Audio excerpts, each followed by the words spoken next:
ان کا عقیدہ کتنا کمزور ہو گیا ہے. کسی کا انتقال ہوتا ہے، عبد القادر جیلانی رحمۃ اللہ علیہ اس کی روح کو واپس لوٹا دیتے ہیں. کیسا باطل عقیدہ ہے.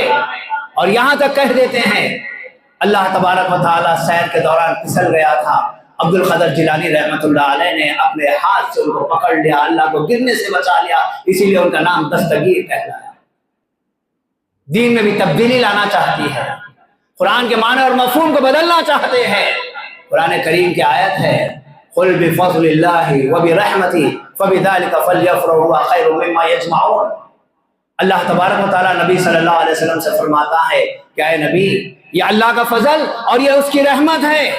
یعنی اس سے مراد اللہ رب العالمین کا قرآن ہے اور دین اسلام ہے. فبذلک فلیفرحوا، بس چاہے کہ لوگ اس سے خوش ہو جائیں. یہ عظیم نعمتیں ملی ہیں، ایک تو اسلام کی دولت تمہیں مل گئی ہے، دوسرے قرآن کریم مل گئی ہے. فبذلک فلیفرحوا، بس چاہیے کہ لوگ اس سے خوش ہو جائیں. ذالک خیر مما یجمعون، تمہارے پاس دنیا کی جو چیزیں ہیں تمام چیزوں سے بہتر جو تم جمع کر رہے ہو دین اسلام اور قرآن مجید ہے. اس آیت کے معنی میں تبدیلی لا کر کہتے ہیں یہاں پر اس آیت کے اندر جو رحمت کا تذکرہ آیا ہے، یہ رحمت سے مراد اللہ کے نبی صلی اللہ علیہ وسلم کی شخصیت یہاں پر مراد ہے. اور دلیل کے طور پر پیش کرتے ہیں اللہ تبارک و تعالیٰ نے کہا جب یہ اسلام آ گیا اور نبی تمہارے پاس آ گئے تو تم خوشی مناؤ، اور اس سے میلاد کا جواز نکالتے ہیں. میں نے مثال کے طور پر کہا بسم اللہ الرحمن الرحیم، یہ سورہ نمل کی مستقل آیت ہے، اس کے مقام پر 706 سے لکھنا غلط ہے، اس کے معنی ہرے راما ہرے کرشنا آتا ہے. تو اسی حیدرآباد کے ایک مفتی نے کہا کہ ہم ان کے خلاف کیس بک کریں گے. انہوں نے شریعت کے اندر مداخلت کی کوشش کی ہے اور انہوں نے ابجد کے تحت لکھے جانے والے قرآن آیات کو غلط قرار دیا ہے. ہم خاموش بیٹھنے والے نہیں ہیں، ہمارا تعلق قادریہ سے ہے اور ہم ضرور ان کے خلاف کیس بک کرائیں گے. میں نے کہا کہ آپ کو پوری اجازت ہے، اور انشاءاللہ میں نے ان سے یہ بھی کہا کہ ہم اس کو ثابت کر کے بتائیں گے کہ تمہارا قرآن آیاتوں کا تبدیل کرنا یہ حرام ہے، یہ یہود و نصارہ کا طریقہ ہے. اور یہ ہماری ذمہ داری بھی بن جاتی ہے جب اللہ تعالیٰ نے ہمیں توحید کے لیے چن لیا ہے، منتخب کر لیا ہے اور عقید توحید کی دولت دے دیا ہے، ہماری یہ ذمہ داری ہے کہ ہم اپنے بھائیوں تک بھی اس پیغام کو پہنچائیں. ہر فرد کی ذمہ داری ہے. سابقہ قوم کی تباہی اور بربادی یہ ہے کہ لوگوں کو برائی کرتا ہوا دیکھتے تھے اور خاموشی اختیار کر لیتے تھے. اللہ تبارک و تعالیٰ نے ایسے قوموں کو نیست و نابود کر دیا. ہماری ذمہ داری ہے، ایمان کی دولت سے اللہ تعالیٰ نے ہم کو مالا مال کیا ہے، عقید توحید ہمارے پاس ہیں، غیروں کے پاس بھی ہم اس پیغام کو رکھیں تاکہ وہ بھی عقید توحید پر آ جائیں.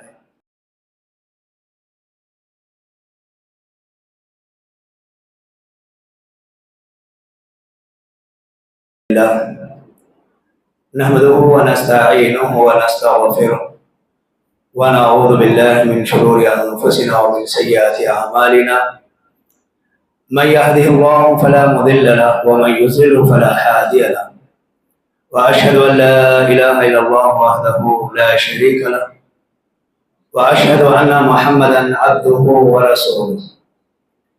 وقد قال الله تبارك وتعالى في القرآن المجيد والفرقان الحميد: أعوذ بالله من الشيطان الرجيم، يا أيها الذين آمنوا اتقوا الله حق تقاته ولا تموتن إلا وأنتم مسلمون. يا أيها الناس اتقوا ربكم الذي خلقكم من نفس واحدة وخلق منها زوجها وبث منهما رجالا كثيرا ونساء، واتقوا الله الذي تساءلون به والأرحام إن الله كان عليكم رقيبا. يا أيها الذين آمنوا اتقوا الله وقولوا قولا سديدا يصلح لكم أعمالكم ويغفر لكم ذنوبكم، ومن يطع الله ورسوله فقد فاز فوزا عظيما. أما بعد، فإن خير الحديث كتاب الله، وخير الهدي هدي محمد صلى الله عليه وسلم، وشر الأمور محدثاتها، وكل محدثة بدعة، وكل بدعة ضلالة، وكل ضلالة في النار. وقد قال الله تبارك وتعالى في القرآن المجيد والفرقان الحميد: أعوذ بالله السميع العليم من الشيطان الرجيم، أفغير دين الله يبغون وله أسلم من في السماوات والأرض طوعا وكرها وإليه يرجعون. وقال تعالى في موضع آخر إن الله لا يغفر أن يشرك به ويغفر ما دون ذلك لمن يشاء ومن يشرك بالله فقد ضل ضلالا بعيدا۔ معزز و محترم حاضرین جمعہ، تمام تعریفات اللہ تبارک و تعالیٰ کے لیے ہے۔ وہی اس کائنات کا خالق، مالک، حاکم ہے۔ اسی کے قبضہ قدرت میں ہم تمام کی جانیں ہیں۔ وہی اللہ رب العالمین ہدایت دینے والا ہے، وہی گمراہ کرنے والا ہے، وہی انسانوں کے گناہوں کو بخشنے والا ہے، اور وہی سخت ترین پکڑنے والا ہے۔ اس اللہ تبارک و تعالیٰ نے انسانیت کی ہدایت اور رہنمائی کے لیے اپنی شریعت نبی کریم صلی اللہ علیہ وسلم کے قلب اطہر پر نازل فرمایا۔ درود و سلام ہو ہمارے اور آپ کے اس آخری نبی جنہیں اللہ تبارک و تعالیٰ نے اس کائنات کی رہبری رہنمائی کے لیے آپ کو مبعوث فرمایا، اور آپ نے 23 سالہ دور میں مکمل طریقے سے اپنی ذمہ داری کو نبھایا اور اس دین کو تکمیل تک پہنچایا۔ اللہم صلی علی محمد وعلی آل محمد کما صلیت علی ابراہیم وعلی آل ابراہیم انک حمید مجید۔ اللہم بارک علی محمد وعلی آل محمد کما بارکت علی ابراہیم وعلی آل ابراہیم انک حمید مجید۔ معزز حاضرین، آج کے اس خطبہ جمعہ میں اس امت کے زوال کے اسباب کیا ہیں، اس تعلق سے مختصر وقت میں کچھ باتیں آپ کے گوشہ گزار کروں گا۔ سب سے پہلی بات یہ ہے کہ اس امت کا مقام اور مرتبہ رب العالمین نے بہت اونچا رکھا ہے۔ کنتم خیر امت اخرجت للناس تأمرون بالمعروف وتنہون عن المنکر وتؤمنون باللہ۔ تم ایک بہترین امت ہو جو لوگوں کے لیے نکالی گئی ہو، تم معروفات کا حکم دینے والے، منکرات سے روکنے والے، اللہ پر ایمان رکھنے والے۔ اللہ تبارک و تعالیٰ نے اس امت کو امت وسط کہا ہے، یعنی ایک ایسی امت جو عدل و انصاف کرنے والی، جو افراد و تفریق کے قائل نہیں، اعتدال کے ساتھ زندگی گزارنے والی یہ امت۔ اس امت کو امت شہداء بھی کہا گیا ہے، یعنی ساری امتوں کے اوپر کل قیامت والے دن نبی صلی اللہ علیہ وسلم کی یہ امت گواہی پیش کرے۔ نبی صلی اللہ علیہ وسلم نے اس امت کو افضل الامم قرار دیا، ساری امتوں کے اندر سب سے زیادہ بہترین یہ امت۔ لیکن وقت اور زمانے کے گزرنے کے ساتھ ساتھ یہ امت کا ایک بڑا طبقہ بالکل پستی کی طرف آئے چلا جا رہا ہے۔ صرف دین اسلام کا نام اس کے پاس رہ گیا، اور اصولی طور پر ان کی زندگی جو گزر رہی ہے دین اسلام کے نام پر غیر دین اسلامی امور یہ لوگ انجام دے رہے ہیں، اور یہ امت کے بہت بڑے طبقے کی بات ہے۔ اس میں اللہ تبارک و تعالیٰ نے نبی کریم صلی اللہ علیہ وسلم کے فرمان کے مطابق ایک جماعت کو حق پرست بنا کر رکھا ہے۔ وہ جماعت قیامت تک قائم رہے گی اور کوئی اسے نقصان بھی نہیں پہنچا سکے گا، یہاں تک کہ اللہ تعالیٰ کا حکم یعنی قیامت قائم ہو جائے گی۔ اس طبقے کے اندر جو سب سے اعلیٰ و ارفع طبقہ ہے، اس طبقے کے اندر بھی عقید توحید کے علاوہ بہت ساری چیزوں میں خرابی آ رہی ہے، اور بعض لوگوں کے عقید توحید میں بھی کمزوری آ رہی ہے۔ مجموعی طور پر اس امت کے زوال کا سبب اگر ہم دیکھیں گے، اس امت کے افراد کے ایمان کی کمزوری سب سے پہلی دلیل ہے۔ سب سے پہلی وجہ یہ ہے کہ اس امت کے ایمان میں کمزوری آ رہی ہے۔ امت کے ایمان میں کمزوری کا نتیجہ کیا ہے؟ جو کلمہ اللہ کے نبی صلی اللہ علیہ وسلم نے مکے والوں کے سامنے پیش کیا تھا، قولوا لا الہ الا اللہ تفلحون تملک العرب والعجم، لوگوں تم لا الہ الا اللہ کہو، تم عرب و عجم کے مالک بن جاؤ گے، کامیابی حاصل کر لو گے۔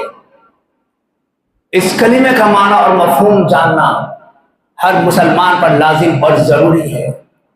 مشرکین مکہ جہاں پر 360 معبودوں کی عبادت کیا کرتے تھے، اسی ایک کلمے نے 360 معبودوں کا رد کیا، ان کو باطل قرار دیا، ان کے دل کی دنیا تبدیل ہو گئی، ان کے عقائد مضبوط ہو گئے، رب پر کامل ایمان رکھنے والے اس کلمے کے تحت وہ لوگ بن گئے۔ حقیقی معنوں میں لا الہ الا اللہ یہ ایک ایسا کلمہ ہے جو انسان کے ایمان کو مضبوط کرنے والا ہے، دلوں کے اندر پختگی لانے والا ہے، ان کے اعضاء و جوارح کو عمل کی طرف راغب کرنے والا ایک کلمہ ہے، اور حقیقی معنوں میں اللہ تبارک و تعالیٰ کی معرفت سے آگاہ کرنے والا ہے۔ لیکن بہت افسوس کی بات ہے، آج امت کا بڑا طبقہ لا الہ الا اللہ کے معنی اور مفہوم سے واقف نہیں ہے۔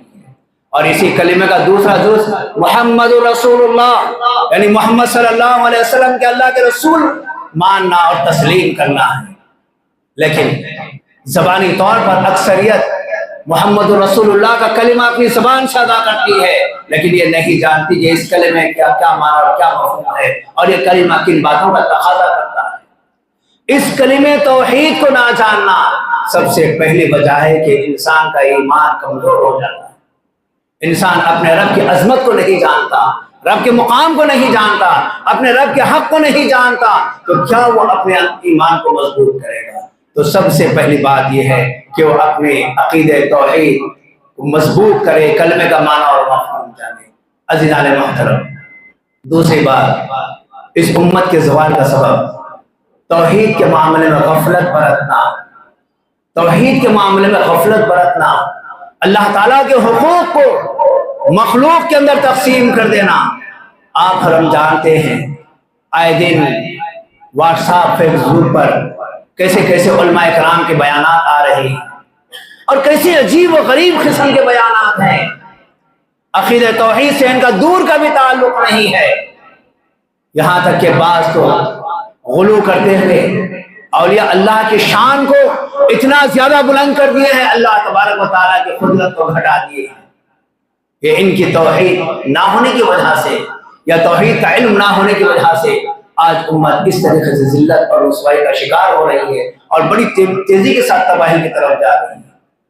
مثال کے طور پر عالم ہے، لوگ دیکھنے کے بعد بہت بڑے مولانا ان کو تصور کرتے ہیں، بڑی داڑھی ہے، کرتا پیجامہ، سر پر پگڑی بنے ہوئے ہیں، اور حالت یہ ہے، کہتے ہیں کہ اللہ تبارک و تعالیٰ نے عبد القادر جیلانی رحمۃ اللہ علیہ کو ایسی ایسی قدرتیں دی ہیں دنیا کے کسی ولی کو نہیں دی ہیں، یہاں تک کہ اللہ کے نبی صلی اللہ علیہ وسلم بھی عبد القادر جیلانی رحمۃ اللہ علیہ کا ادب و احترام کرتے ہیں اور ان کے لیے کھڑے ہو جاتے ہیں۔ نعوذ باللہ، کتنا باطل عقیدہ ہے۔ اور ایک عالم کہتا ہے کہ علامہ جلال الدین سیوطی رحمہ اللہ اپنے مقام سے روزانہ عصر کی نماز پڑھانے کے لیے کعبۃ اللہ تشریف لاتے ہیں۔ کیسی عجیب اور من گھڑت قسم کی باتیں ہیں۔ ان کا عقیدہ کتنا کمزور ہو گیا ہے۔ کسی کا انتقال ہوتا ہے، عبد القادر جیلانی رحمۃ اللہ علیہ اس کی روح کو واپس لوٹا دیتے ہیں۔ کیسا باطل عقیدہ ہے، اور یہاں تک کہہ دیتے ہیں اللہ تبارک و تعالیٰ سیر کے دوران پھسل گیا تھا، عبد القادر جیلانی رحمۃ اللہ علیہ نے اپنے ہاتھ سے ان کو پکڑ لیا، اللہ کو گرنے سے بچا لیا، اسی لیے ان کا نام دستگیر کہلایا۔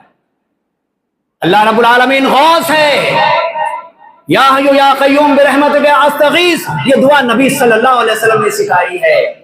غوث الاعظم کا خطاب عبد القادر جیلانی رحمۃ اللہ علیہ کو دے دیا گیا ہے۔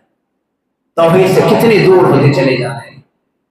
عزیزان محترم، بہت دکھ کی بات ہے۔ آئیے، اور پھر اس امت کے زوال کا ایک سبب یہ ہے کہ آج یہ امت شرک میں مبتلا ہو گئی ہے، بدعت و خرافات میں مبتلا ہو گئی ہے، اور بڑی تیزی کے ساتھ کفر اور شرک کی طرف جا رہی ہے۔ کیسے کیسے نعرے لگائے جا رہے ہیں، اللہ کی ذات زندہ ہے، اللہ کی ذات کو پکارنے کے لیے تیار نہیں ہے، اللہ کی ذات سے مدد طلب کرنے کے لیے تیار نہیں ہے، استعانت استعاذہ اللہ کے لیے خاص ہے، آج بندوں کی طرف اس کو منتقل کر دیا گیا ہے، اور پھر اپنے اپنے ولیوں سے منسوب کر کے اپنی حاجتیں پوری کرانے کی کوشش کر رہے ہیں۔ اور بدعت و خرافات میں یقین جانیے، جیسے سنت بین الاقوامی ہے، نبی صلی اللہ علیہ وسلم کی ایک حدیث اگر دنیا کی کسی کونے میں جس راوی کے ساتھ روایت ہے دوسرے کونے میں بھی دیکھ لے اسی راوی کے ساتھ وہی الفاظ کے ساتھ وہ حدیث ملے گی. دنیا کے ہر مقام پر نبی صلی اللہ علیہ وسلم کی حدیث کا وہی انداز ہوگا. لیکن یہ بدعت علاقائی ہے. علاقوں کے اعتبار سے بدعت میں تبدیلی آتی چلی جاتی ہے.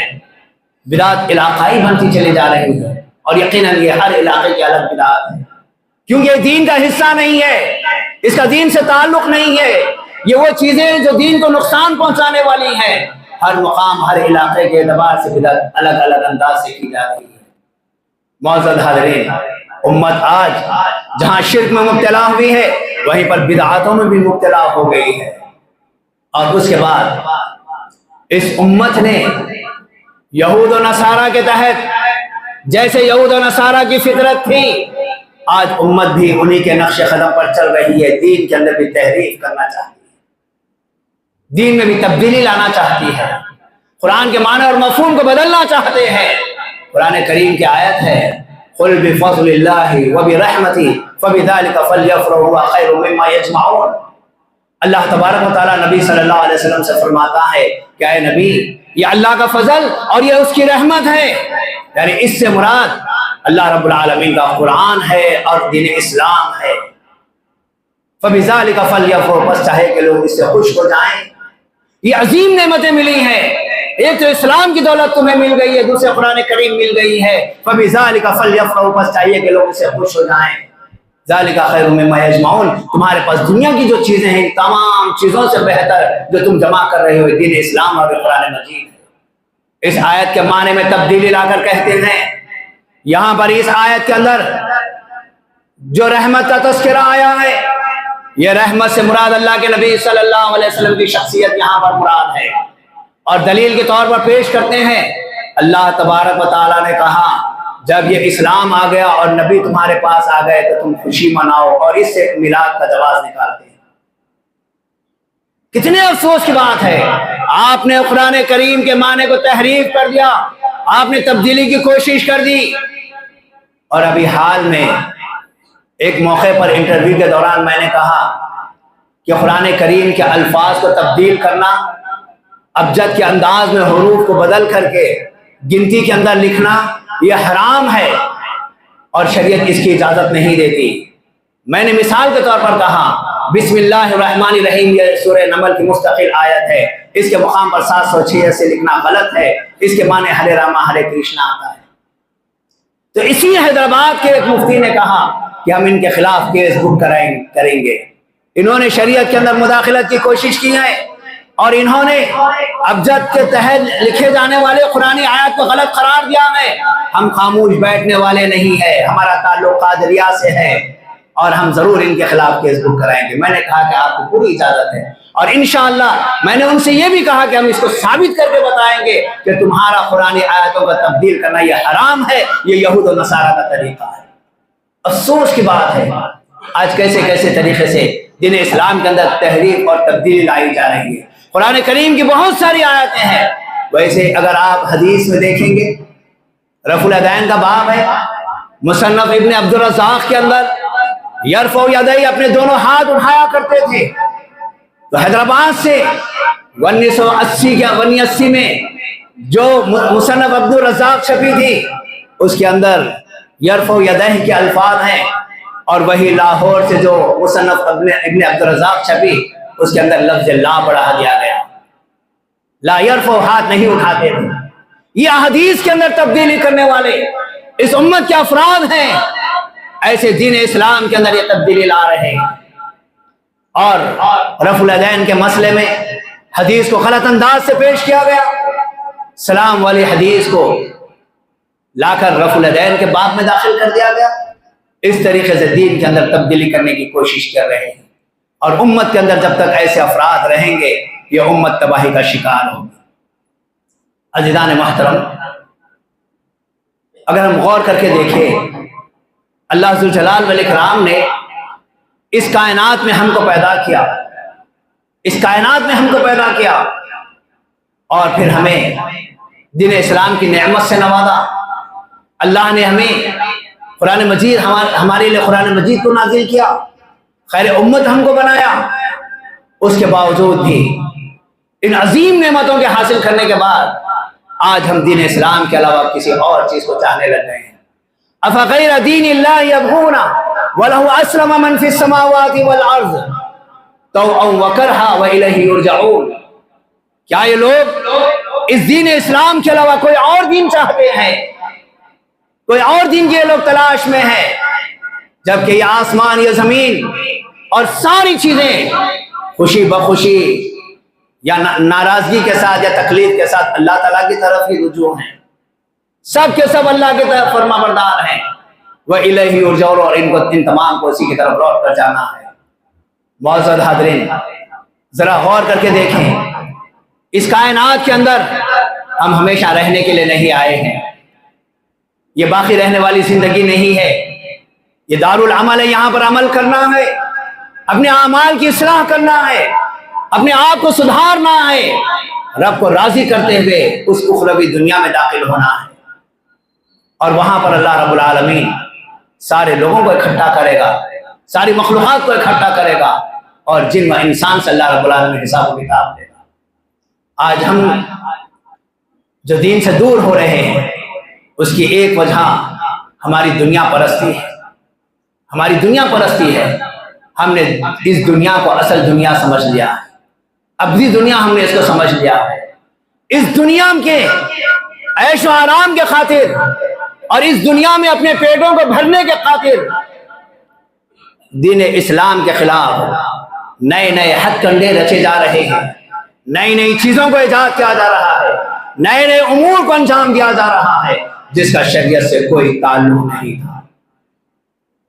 عزیزان محترم، اس امت کے زوال کا ایک سبب یہ ہے، اللہ کے نبی صلی اللہ علیہ وسلم نے فرمایا تھا، البتہ ایک وقت ضرور میری امت پر ایسا آئے گا کہ میری یہ امت کے افراد یہود و نصارہ کے طریقے پر چلیں گے، ان کی تقلید کریں گے، ان کو اپنا عملی نمونہ بنا لیں گے، یہاں تک کہ اللہ کے نبی صلی اللہ علیہ وسلم نے کہا بالش دا بالش، قدم با قدم، یعنی جس انداز سے وہ اپنی زندگی گزارے ہیں اسی انداز سے یہ بھی اپنی زندگی گزاریں گے۔ ان کے اندر کیا خرابی تھی،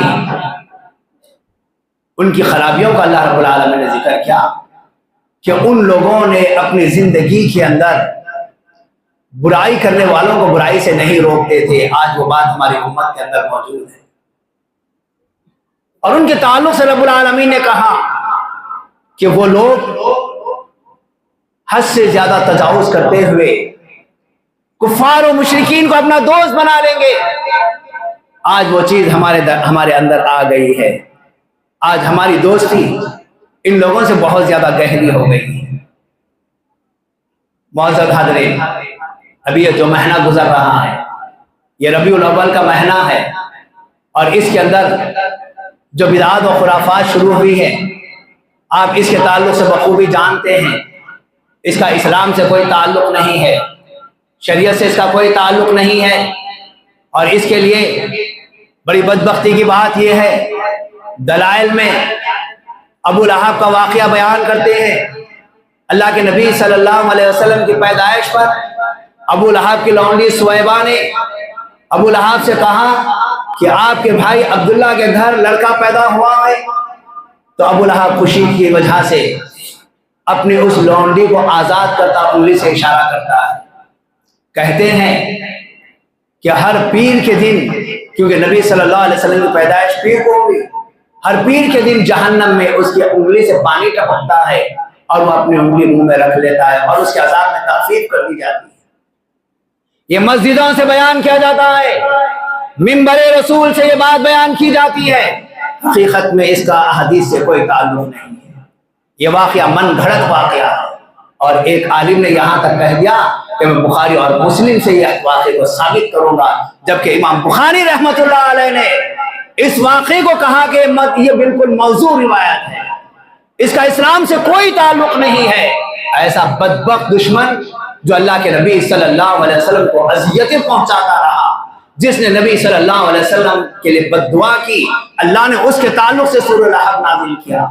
اس بدبخت کے تعلق سے کہنا کہ اللہ تعالیٰ آپ کی پیدائش پر خوش ہو کر اس کی انگلی سے پانی ٹپکائے گا، کس کی تخلیق کر رہے ہیں، کس کے طریقے کو اپنا رہے ہیں، کہاں پر ہماری زندگی چلی گئی ہے؟ معزز حاضرین، یہ سارے من گھڑت واقعات ہیں، اور جتنے دلائل کتاب اللہ سنت رسول سے دی جا رہی ہیں اس کا اصلیت سے کوئی تعلق نہیں ہے۔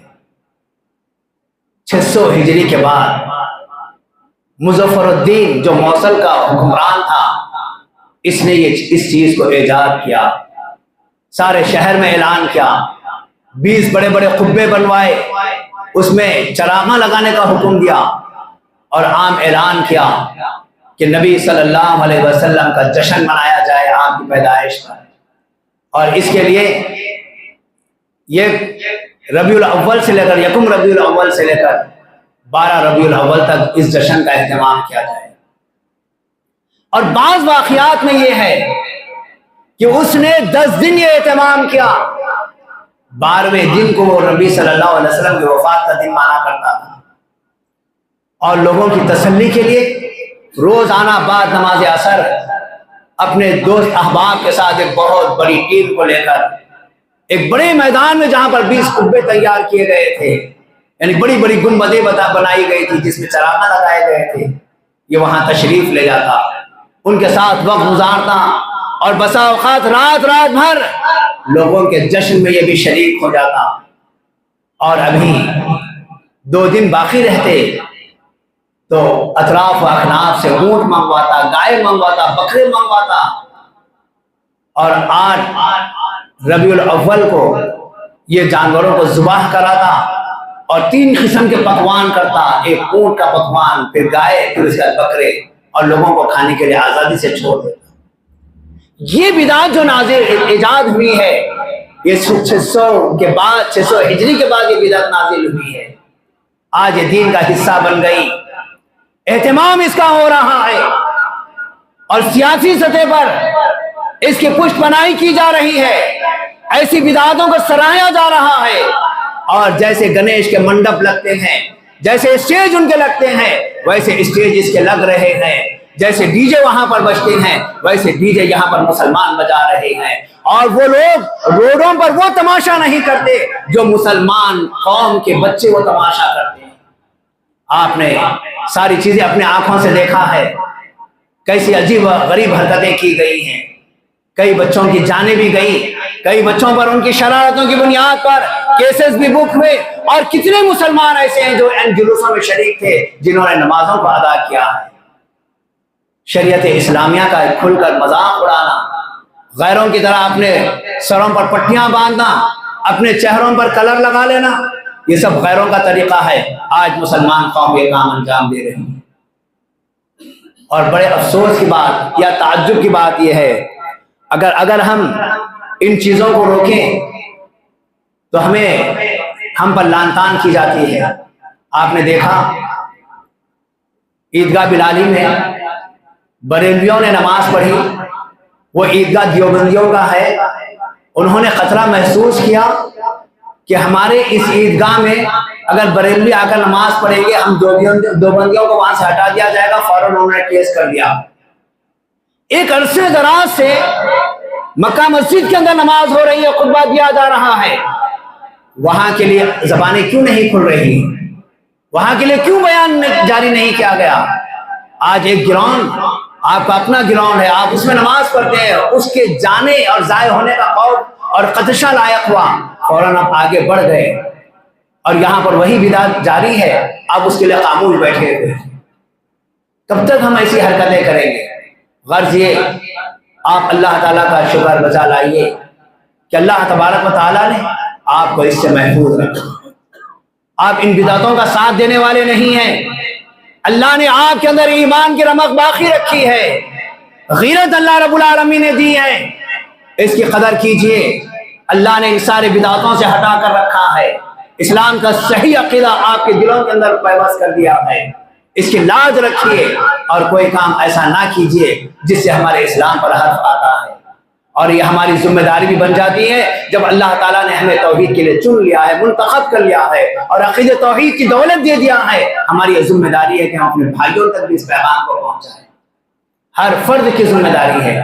سابقہ قوم کی تباہی اور بربادی یہ ہے کہ لوگوں کو برائی کرتا ہوا دیکھتے تھے اور خاموشی اختیار کر لیتے تھے۔ اللہ تبارک و تعالیٰ نے ایسے قوموں کو نیست و نابود کر دیا۔ ہماری ذمہ داری ہے، ایمان کی دولت سے اللہ تعالیٰ نے ہم کو مالا مال کیا ہے، عقیدہ توحید ہمارے پاس ہیں، غیروں کے پاس بھی ہم اس پیغام کو رکھیں تاکہ وہ بھی عقیدہ توحید پر آ جائیں۔ تو معزز حاضرین، عقیدے کی اصلاح یہ بہت ضروری ہے۔ جب تک عقیدہ توحید کی اصلاح نہیں ہوگی اور کلمہ توحید لا الہ الا اللہ محمد رسول اللہ کا معنی اور مفہوم ہم صحیح طور پر نہیں جانیں گے، اس وقت تک ہم اس دین پر قائم نہیں رہ سکتے، نہ ایمان ہمارے دلوں میں پیوست ہو سکتا ہے۔ جو بھی چیز اللہ رب العالمین کی جانب سے ہم کو ملی ہے بہت بڑی دولت ہے، اس کی قدر کریں اور اپنی قوم کے یا اپنی امت کے دیگر احباب تک اس پیغام کو پہنچانے کی کوشش کریں۔ یہ علماء کی بھی ذمہ داری ہے، عوام کی ذمہ داری ہے، ہر اہل ایمان کی ذمہ داری ہے۔ جس انداز سے آپ عقیدہ توحید کی تعلیم کو عام کر سکتے، عقیدہ توحید کی تعلیم کو عام کریں۔ اگر کسی کا عقیدہ صحیح ہو جائے گا، اس کے سارے اعمال درست ہو جائیں گے۔ اللہ ذوالجلال والاکرام سے دعا ہے اللہ مجھے اور آپ تمام کو عقیدہ توحید کی دولت نصیب فرما اور ہر قسم کے بدعات و خرافات سے اور شرک و کفر اعمال سے اللہ محفوظ فرما۔ اے اللہ ہمیں اللہ کے نبی صلی اللہ علیہ وسلم کی صحیح معنوں میں اتباع اور اطاعت کرنے کی توفیق عطا فرما۔ ہر قسم کے شرک اعمال سے اللہ ہمیں محفوظ فرما۔ اے اللہ جو لوگ بدعات و خرافات میں مبتلا ہے اللہ انہیں بدعات و خرافات سے دور رہنے کی توفیق عطا فرما، صحیح اسلام کی توفیق انہیں نصیب فرما، صحیح معنوں میں تیرے نبی صلی اللہ علیہ وسلم کے مطیع بننے کی توفیق عطا فرما۔ اے اللہ جو غلطیاں ہم سے ہوئی ہیں اس پر ہم تجھ سے معافی مانگتے ہیں، اللہ ہمیں معاف فرما، ہماری غلطیوں کو بخش دے اور ہمیں صحیح اسلام کی رہنمائی عطا فرما۔ ہر قسم کے خرافات سے اللہ ہمیں محفوظ فرما۔ اے اللہ ہمیں جو بیمار ہیں شفا کامل عاجلہ نصیب فرما۔ اے اللہ جو انتقال کر گئے ان کی مغفرت فرما۔ اے اللہ جو پریشان حال ہے ان کے پریشانوں کو دور فرما۔ اے اللہ کئی لوگ بیمار ہیں، دعاؤں کی درخواست کی ہیں، کوئی اسپتالوں میں یا گھروں میں ہیں، مختلف مقامات پر ہیں، اے اللہ ان تمام کو شفا کلیہ عاجلہ نصیب فرما۔ اے اللہ ہم جو بقید حیات ہیں اے اللہ ہمیں صحت و عافیت عطا فرما، ہر قسم کے امراض سے ہمیں محفوظ فرما، امن و سکون نصیب فرما، ایمان کی دولت نصیب فرما، ہمارا خاتمہ ایمان اور اسلام کے ساتھ فرما۔ سبحان ربک رب العزت عما یصفون وسلام علی المرسلین والحمد للہ رب العالمین۔